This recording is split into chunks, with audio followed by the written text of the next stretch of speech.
State leaders are sounding the alarm over what they call a crisis among the state's fire services. And News 8 political reporter Mike Cerulli live for us in Hartford with that. Mike.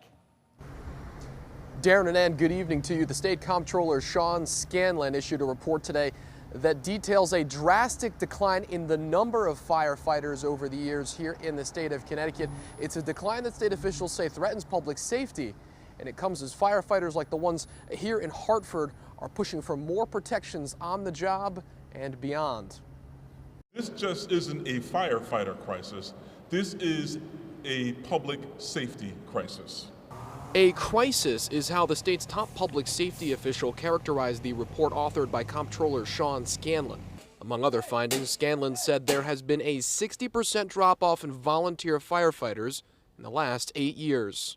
When 61% of the communities in our state are served exclusively by volunteer departments, that 60% cut is being felt in communities everywhere. Recruiting is also a challenge among the state's professional fire departments. Arturo Rosa is the president of the Hartford Firefighters Union. 2011, we had over 2,000 applications for the job here. Probably one of the most honorable professions that you could ask a person to do. And as of this last run, we had 191 applications. We asked what accounts for that drop-off in interest.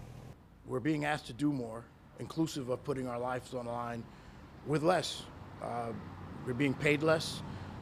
We're asked to do more and being paid less. That at its bare minimum is probably at the crux of the whole issue. Current and retired firefighters are also contending with serious long-term health effects from the job, like cancers that occur as a result of years of exposure to toxins. People knew for a long time that firefighting is a dangerous job. You crawl into a burning building, it's dangerous. You can get hurt, you can get killed.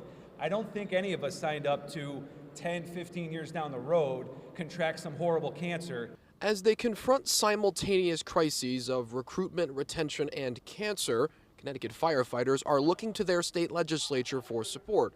Lawmakers already passed a bill strengthening the Firefighter Cancer Fund, and they're debating another bill that would provide more funding for it.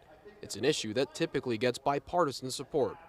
We can't just help them on International Firefighters Day. We have to be there for them every single day. We have your back, and we will continue to do that. Thank you, guys. And while they appreciate bipartisan praise, the members of the politically powerful Firefighters Union say a true test of support will come with the vote on the cancer treatment funding bill. They stand next to us when it's, time to run for office, and these are the times that we need them. We stand with you in the picture to say, hey, here's a good guy that's going to do a particular job. But then when this is the time we need them to stand by us, and it's with their vote.